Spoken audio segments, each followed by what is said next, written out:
Hello friends, आज हम 10th के महत्वपूर्ण यानी हिंदी में हिंदी व्याकरण, एक हिंदी को दो भागों में बांटा गया। एक तो बुक होता है, दूसरा 50% बुक 50% व्याकरण से आता है। तो आज हम लोग व्याकरण वाले पार्ट को डिस्कस करेंगे। व्याकरण से 50% आता है, तो इस भाग को आज हम बढ़िया से डिस्कस करेंगे।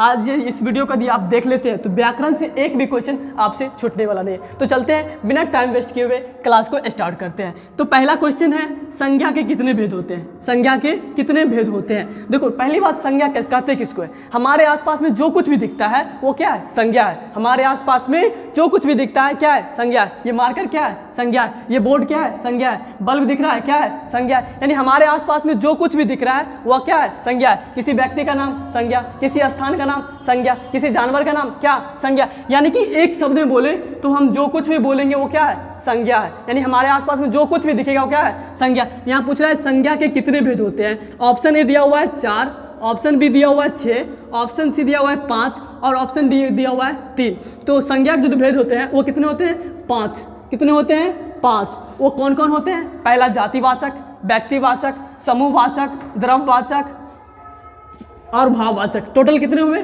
5 हुए। संज्ञा के कितने भेद होते हैं? 5। ये आपको क्या करना है? याद रखना है। ये कभी कभी क्या कहते हैं, पूछ देते हैं कि संज्ञा के कितने भेद होते हैं, तो हम लोग कितना बोलना है? 5 बोलना है। नेक्स्ट क्वेश्चन देखते हैं। दूसरा नंबर क्या कहता है? सर्वनाम के कितने भेद होते हैं? सर्वनाम के कितने भेद होते हैं? पहली बात, सर्वनाम कहेंगे किसको?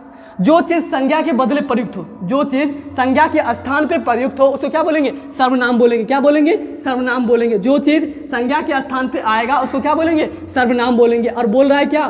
सर्वनाम के कितने भेद होते हैं? तो हम लोग क्या बोलेंगे? ऑप्शन ए दिया हुआ है 4, ऑप्शन बी 6, ऑप्शन सी 11 और ऑप्शन डी दिया हुआ है 5। यदि भेद पूछ रहा है तो 6। यदि संख्या पूछेगा कि सर्वनाम की कितनी संख्या होता है तो 11 बोलेंगे। कितनी बोलेंगे? 11। यदि भेद पूछता है तो हम लोग क्या बोलेंगे? 6। यहाँ पे कंफ्यूज कर देता है कभी कभी बोर्ड। कभी कभी क्या करता है? भेद दे देता है, कभी कभी क्या करता है? संख्या देता है। जब संख्या बोलेगा तो 11 पे टिक लगाना है। जब बोलेगा भेद, क्या बोलेगा? भेद बोलेगा तो 6 पे टिक लगाना। संज्ञा के कितने, सर्वनाम के कितने भेद होते हैं? 6 भेद होते हैं। सर्वनाम के 6 भेद होते हैं। कौन कौन होते हैं? इसके लिए एक ट्रिक बताएं। देखो, एक पुरुष निज प्रश्न के संबंध में निश्चय अनिश्चय में फंस गया। इसका ट्रिक का ये देखो, सीखो। पहला, पुरुषवाचक सर्वनाम, निजवाचक सर्वनाम, प्रश्नवाचक सर्वनाम, संबंधवाचक सर्वनाम, निश्चयवाचक सर्वनाम, अनिश्चयवाचक सर्वनाम। गिनो, 1 2 3 4 5 6 सर्वनाम पूर गया। यहाँ देखो, सर्वनाम के कितने भेद होते हैं? 6 भेद होते हैं। कौन कौन? ये ट्रिक आपको याद करने में क्या होगा? सहायता करेगा। एक पुरुष निज प्रश्न के संबंध में निश्चय अनिश्चय में क्या हुआ? फंस गया। इसका कारण है पुरुषवाचक सर्वनाम, निजवाचक सर्वनाम, प्रश्नवाचक सर्वनाम, संबंधवाचक सर्वनाम, निश्चयवाचक सर्वनाम, अनिश्चयवाचक सर्वनाम। 6 पूर गया। ये ट्रिक क्या करना है? याद करना है। देखो, कभी कभी रटने से याद नहीं होता है, कभी कभी दैनिक जीवन में जो होता है ना उदाहरण, उसके हिसाब से याद करो, ऑटोमेटिक याद हो जाएगा। इसको ये ट्रिक से क्या करो? याद करो। नेक्स्ट क्वेश्चन, 2 नंबर कंप्लीट हो गया। नेक्स्ट देखते हैं 3 नंबर। 3 नंबर में क्वेश्चन है, स्वर्ण वर्णों की संख्या कितनी है? ये क्वेश्चन क्या है? पूछा हुआ है, भी आया, भी आया। ये क्वेश्चन पूछा हुआ है, स्वर्ण वर्णों की संख्या कितनी होती है? देखो, पहली बात, वर्ण, टोटल वर्ण पूछे तो 52। कितना है? 52। यदि यहाँ पे पूछ रहा है स्वर्ण वर्ण पूछे तो 11, स्वर्ण वर्ण पूछे तो 11, व्यंजक वर्ण पूछे तो 33, व्यंजक वर्ण पूछे तो 33 और टोटल वर्ण पूछे तो 44 और टोटल पूरा बोले मिला के कितना है? तो 52। टोटल वर्ण कितने हैं? 52। स्वर्ण वर्ण कितने हैं? 11। व्यंजक वर्ण कितने हैं? 33। यहाँ पे क्या पूछ रहा है? स्वर्ण वर्ण, तो हम क्या लगाएंगे? 11 लगेंगे। कभी कभी क्या करता है, व्यंजक वर्णों की संख्या कितनी है? व्यंजक वर्ण कितना है? 33 है। व्यंजक वर्ण 33 है और स्वर्ण वर्ण 11 है। यहाँ पे इस क्वेश्चन में क्या पूछ रहा है? स्वर्ण वर्णों की संख्या कितनी है? तो हम लोग क्या करेंगे? 11 पे टिक लगाएंगे। 3 नंबर क्वेश्चन कंप्लीट। नेक्स्ट चलते हैं 4था नंबर पे। 4था नंबर क्वेश्चन क्या कहता है? प का उच्चारण स्थान क्या है? देखो, हम प बोलते हैं, प कैसे होता है? ओठ से होता है। पोल होता प। यहाँ पे जब दोनों प बोलते हैं, दोनों ओठ क्या होता है? सर जाता है। किसके मदद से हम प बोलते हैं? ये होठ की सहायता से। किसकी सहायता से? होठ। यहाँ देखो, दंत, दंत मतलब दांत की सहायता से, कंठ मतलब कंठ की सहायता से, ओष्ठ मतलब ओठ की सहायता से और मुर्दा मतलब मुर्दा की सहायता से। हम लोग बताओ, प बोलो तो किसके सहायता से बोलेंगे? प। जब तक ओठ नहीं सटेगा तब तक हम प बोल नहीं सकते। मतलब इसका मतलब ओठ की सहायता से हम लोग बोलते हैं। इसका एक ट्रिक बताएं, उप, हर्षौ, दुर्गौ और प वाला संयुक्त जितना भी रहेगा वो क्या होगा? ओष्ठ के सहायता से हम लोग क्या करेंगे? बोलेंगे। ये ट्रिक याद रखना। हर्षौ, दुर्गौ और प, फ, ब, ये सब क्या है? ओष्ठ के सहायता से हम बोलेंगे। प, फ, ये सब जब तक ओठ नहीं सटेगा तब तक हम बोल नहीं सकते। यहाँ पे बोल रहा है प का उच्चारण स्थान क्या है? तो हम लोग क्या लगाएंगे? ओष्ठ पे लगाएंगे। नेक्स्ट क्वेश्चन देखते हैं। 5 नंबर कहता है पवन का संधि विच्छेद करे, पवन का संधि विच्छेद करे। तो पवन का जो सही संधि विच्छेद होगा वो क्या होगा, पोज और अन होगा। आपके पास 4 ऑप्शन दिया हुआ है। पहला ऑप्शन था पोज और वन, दूसरा ऑप्शन था पौज और अन, तीसरा ऑप्शन था पौज और अन, और चौथा ऑप्शन था पाज और वन। इसका जो राइट आंसर होगा वो होगा पौज और अन। ये देखो संधि के टोटल 3 भेद होते हैं, संधि के टोटल 3 भेद होते हैं, स्वर्ग संधि, व्यंजक संधि और विसर्ग संधि। ये जो है ये स्वर्ग संधि का भाग है। किसका भाग दिया, स्वर्ग संधि में भी ये यन संधि का भाग है। किसका भाग है, यन संधि का। इसका राइट आंसर होगा पोज और अन। नेक्स्ट क्वेश्चन को देखते हैं। 6 नंबर कहता है काल के कितने भेद होते हैं, काल के कितने भेद होते हैं। आपके पास टोटल 4 ऑप्शन है। ऑप्शन ए कह रहा है 3, ऑप्शन बी कह रहा है 4, ऑप्शन सी 5 और ऑप्शन डी कह रहा है 6। तो इसका जो राइट आंसर होगा वो होगा 3।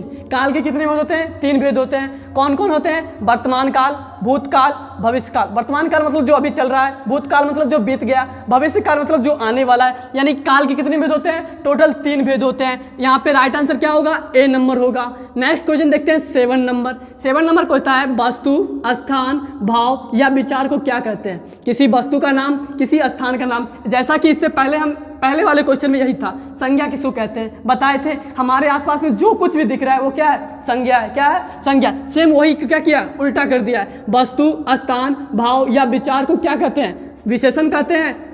बी नंबर में सर्वनाम कहते हैं, सी नंबर में संज्ञा कहते हैं, डी नंबर में संधि कहते हैं। तो आप बताओ, खुद बताओ क्या कहते हैं, संज्ञा कहते हैं। संज्ञा क्यों कहते हैं, क्योंकि किसी विचार को, किसी भाव को, किसी स्थान को, किसी वस्तु को क्या कहते हैं, संज्ञा कहते हैं। यहाँ पे 7 नंबर क्वेश्चन कंप्लीट हो गया। देखते हैं नेक्स्ट नंबर 8 नंबर क्वेश्चन कहता है लड़का, लड़का का भाववाचक संज्ञा बनाए, लड़का का भाववाचक संज्ञा बनाए। आपके पास ऑप्शन दिया हुआ है। ऑप्शन ए है लड़कापन, ऑप्शन बी लड़काई, ऑप्शन सी लड़कपन, ऑप्शन डी दिया हुआ है लड़काईपन। यहाँ देखो टोटल 4 ऑप्शन दिया हुआ है। आपको लड़का क्या करना है, भाववाचक संज्ञा बनाना है। भाववाचक संज्ञा कैसे बनाता है, इसका जो राइट आंसर होगा वो होगा लड़कापन। क्या होगा इसका राइट आंसर, लड़कापन होगा, लड़कपन। क्या होगा, लड़कपन। देखो यहाँ पे पन लगा है, ये पन क्या है, लड़क, लड़का का बोला था, यहाँ पे लास्ट में क्या जुड़ गया, पन। ये जो पन जुड़ा है इसको परते बोलते हैं। क्या बोलते हैं, परते। परते बोलते हैं किसको, किसी शब्द में अंतिम में जो जुड़ता है और वो शब्द को अर्थ बदल देता है उसको क्या बोलते हैं, परते बोलते हैं। जैसे देखो मोटा, मोटा है, इसमें देखो क्या लग गया, मोटा, लास्ट में लग गया पा। ये पा जो लगा इसको परते बोलते हैं। जो ये लास्ट में लग गया ये पूरा शब्द को बदल दिया। ये पहले मोटा था, लास्ट में पा लग के ये पूरा अर्थ को क्या किया, बदल दिया। ये पा को क्या बोलेंगे, परते बोलेंगे। क्या बोलेंगे, परते। इसके लिए एक ट्रिक बता गया है, संज्ञा, सर्वनाम, विशेषण में जब हम परते को जोड़ते हैं तो क्या बन जाता है, भाववाचक बन जाता है। क्या बनता है, भाववाचक संज्ञा बन जाता है। तो यहाँ पे हमसे क्या पूछा था, लड़का का भाववाचक संज्ञा बनाए। इसका देखो लड़कापन, ये तो नहीं होगा। ये देखो लड़काई बोल सकते हैं, नहीं बोल सकते हैं। यहाँ पे क्या होगा, लड़कपन होगा। इसका जो राइट आंसर होगा ये सी नंबर, लड़कपन होगा। नेक्स्ट देखते हैं 9 नंबर। 9 नंबर कहता है राधा कृष्ण, राधा कृष्ण कौन सा समास है, राधा कृष्ण कौन सा समास है। ऑप्शन ए दिया हुआ है तत्पुरुष, ऑप्शन बी दिया हुआ है क्रमधारय, ऑप्शन सी दिया हुआ है द्विगु और ऑप्शन डी दिया हुआ है द्वंद्व। इसमें बताओ कि कौन सा राइट आंसर होगा। इसका जो राइट आंसर होगा वो डी नंबर होगा। कौन सा समास है, द्वंद्व समास है। राधा कृष्ण कौन सा समास है, द्वंद्व समास है। अब क्यों है उसका ट्रिक सीखो।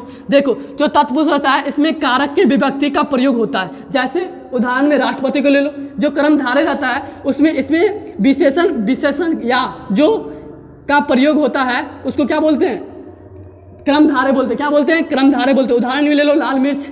और द्विगु इसमें संज्ञा, जिसमें संज्ञा का बोध हो संख्या, जैसे 5, 6 ये सब क्या है, संख्या है। उदाहरण में त्रिभुज, चतुर्भुज, चौराहा, ये सब में क्या है, संख्या का बोध हो रहा है। किसका बोध हो रहा है, संख्या, नंबर का बोध हो रहा है। उसको क्या बोलेंगे, द्विगु बोलेंगे। द्वंद्व किसको बोलेंगे, जिसमें दोनों पद प्रधान हो। जैसे दाल भात, इसमें दाल भी प्रधान है, भात भी, यानी कि पहला पद ही प्रधान है और दूसरा पद ही प्रधान है। जैसे माता पिता, पहला पद ही प्रधान है, दूसरा पद ही प्रधान है, यानी दोनों पद का वैल्यू क्या है, समान। जैसे भाई बहन, पहला पद भी प्रधान है और अंतिम पद भी प्रधान है। जैसे मौसा मौसी, दोनों पद क्या है, प्रधान है। यहाँ पे क्या दिया हुआ था, राधा कृष्ण, यहाँ पे दोनों पद क्या है, राधा भी प्रधान है और कृष्ण भी क्या है, प्रधान है। ये कौन सा समास होगा, द्वंद्व समास होगा। कौन सा समास होगा, द्वंद्व समास होगा। देखो समास के टोटल 6 भेद होते हैं। कितने भेद होते हैं, 6 भेद होते हैं। यहाँ पे 4 दिया हुआ है, तत्पुरुष समास, कर्मधारय समास, द्विगु समास, द्वंद्व समास और एक होता है बहुब्रीहि समास और लास्ट क्या होता है अव्ययीभाव समास। यहाँ पे लास्ट में दिया भी हुआ है, नेक्स्ट नंबर में है 10 नंबर, समास के कितने भेद होते हैं, समास के कितने भेद होते हैं अभी हम बताएं। समास के टोटल 6 भेद होते हैं। टोटल कितने भेद होते हैं 6। आपके पास ऑप्शन दिया रहेगा किस लिए,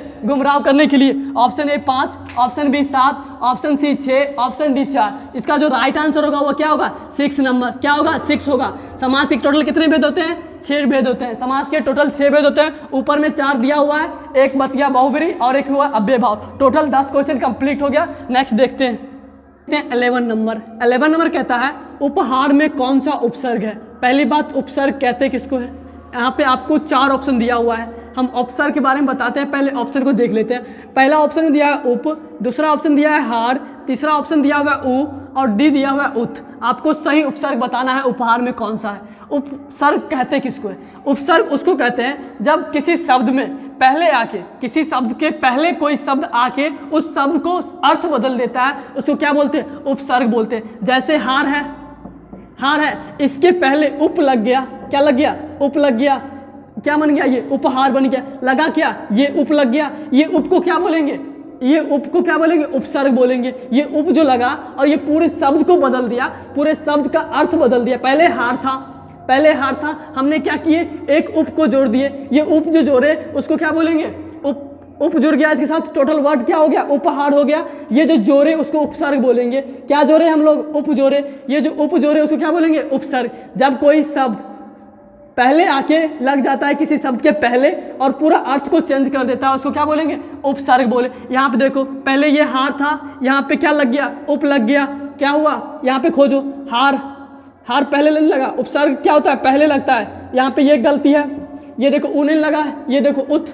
इसका जो राइट आंसर है उपहार में कौन सा उपसर्ग है, तो कौन सा उपसर्ग है उप, उप कौन सा है उप। नेक्स्ट क्वेश्चन देखते हैं 12 नंबर। 12 नंबर कहता है तो वर्ग का उच्चारण स्थान है, तो वर्ग का उच्चारण स्थान है। बोलता है तो हम लोग कैसे बोलते हैं, ओष्ठ की सहायता से बोलते हैं, दंत की सहायता से बोलते हैं, या कंठ की सहायता से बोलते हैं, या तालु की सहायता से बोले। देखो तो बोल के देखो, तो जब तक दांत में जीभ नहीं सटता है तब तक हम तो को बोल नहीं सकते। बोल के देखो तो, जब तक जीभ दांत में नहीं सटेगा तब तक हम तो को बोल नहीं सकते। इसको देखो तो वर्ग का उच्चारण दंत से होता है। कहाँ से होता है दंत से होता है। एक इसके लिए ट्रिक बताएं, लिरी मतलब लिरी वाला जो शब्द होगा तो वर्ग ल और दंत सौ, ये सब का उच्चारण कहाँ से होगा दंत के सहायता से होगा।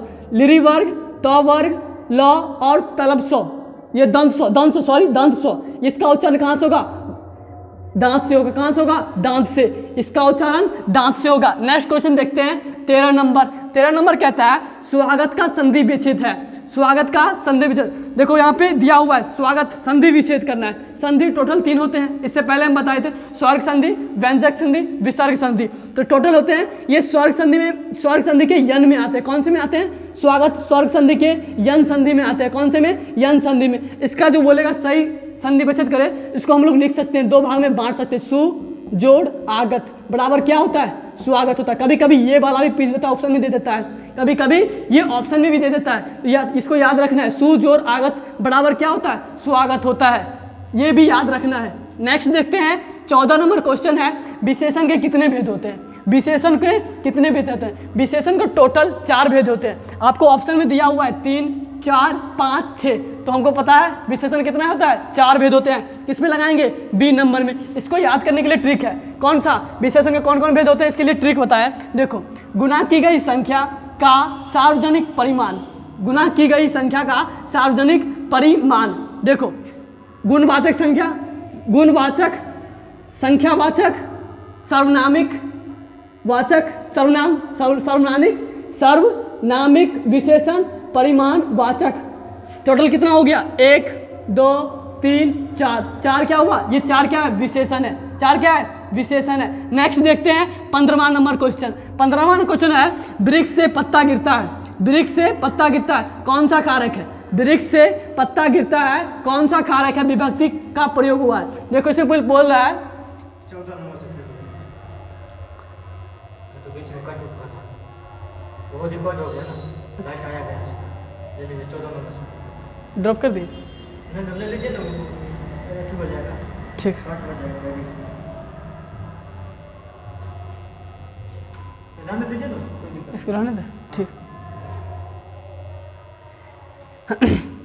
नेक्स्ट क्वेश्चन देखते हैं 14 नंबर। कौन सा? 14 नंबर। 14 नंबर क्वेश्चन बोलता है विशेषण के कितने भेद होते हैं? विशेषण के कितने भेद होते हैं? ऑप्शन आपके पास दिया हुआ है, option A 3, option B 4, option C 5, option D 6 दिया हुआ है। आपको क्या करना है? सही पे टिक लगाना। विशेषण के जो होते हैं वो टोटल 4 भेद होते हैं। कितने होते हैं? 4 भेद होते हैं। आपके पास ऑप्शन दिया रहेगा, बोलेगा सही ऑप्शन में क्या करना है? टिक लगाना है। तो विशेषण के 4 भेद होते हैं। अब कौन कौन होते हैं? इसके लिए हम एक ट्रिक बनाया है। गुना की गई संख्या, गुना की गई संख्या का सार्वजनिक परिमाण। देखो यहाँ पे गुना संख्या, इसको सार्वनामिक और परिमाण। यहाँ पे देखो गुणवाचक, गुणवाचक, संख्यावाचक, सार्वनामिक और परिमाण। 4 बन गया। ये क्या है? 1 2 3 4 भेद मिल गया। ये 4 भेद क्या है? किसका भेद है? विशेषण का भेद है। किसका भेद है? विशेषण। विशेषण का टोटल 4 भेद होते हैं। यहाँ पे ये ट्रिक बताएं, इस ट्रिक के साथ साथ क्या करते हैं आप याद कर सकते हैं। नेक्स्ट देखते हैं 15वां नंबर क्वेश्चन है, वृक्ष से पत्ता गिरता है, वृक्ष से पत्ता गिरता है में कौन सा कारक विभक्त का प्रयोग हुआ है? आपको पता होना चाहिए कारक के टोटल 8 भेद होते हैं। कारक के टोटल 8 भेद होते हैं, जिसमें से होता है ना, से वाले में 2 कारक लगता है। पहला कारक माध्यम में लगता है से, दूसरा अपादान जिसमें अलग होने वाला होता है ना, उसमें से का प्रयोग होता है। देखो यहाँ पे वृक्ष से पत्ता अलग हो रहा है, वृक्ष से पत्ता अलग हो रहा है, इसमें कौन सा कारक होगा? से। कौन सा? से वाला कारक लगेगा। कौन सा कारक? से वाला कारक लगेगा। वृक्ष से जिसमें अलग हो रहा है, ये कौन होगा? अपादान कारक। कौन सा कारक? अपादान कारक। जैसे राम पटना से दिल्ली जा रहा है, राम क्या हो रहा है? पटना से अलग जा रहा है, यानी कि इसमें कौन सा कारक है? अपादान कारक। बता सकते हैं ना हम लोग, अपादान कारक। हम बिहार से दिल्ली जा रहे हैं, क्या बिहार से अलग हो रहे हैं ना, कौन सा होगा? ये अपादान कारक। जिसमें अलग का बात आए ना, उसमें अपादान कारक यानी से का प्रयोग है। कौन सा? से का प्रयोग 2 कारक में होता है, एक करण कारक, एक अपादान कारक। ये आपको याद होना चाहिए। जिसमें अलग होने का भाव आवे उसको क्या बोलेंगे? अपादान कारक। जिसमें माध्यम, जैसे सीता चाकू से फल काट रहा है, इसमें अलग नहीं हो रहा है, क्या होगा इसमें? करण कारक। क्या होगा? करण कारक। आई होप कि ये वीडियो आपको समझ में आया होगा। अच्छा लगा शेयर करें। थैंक्स।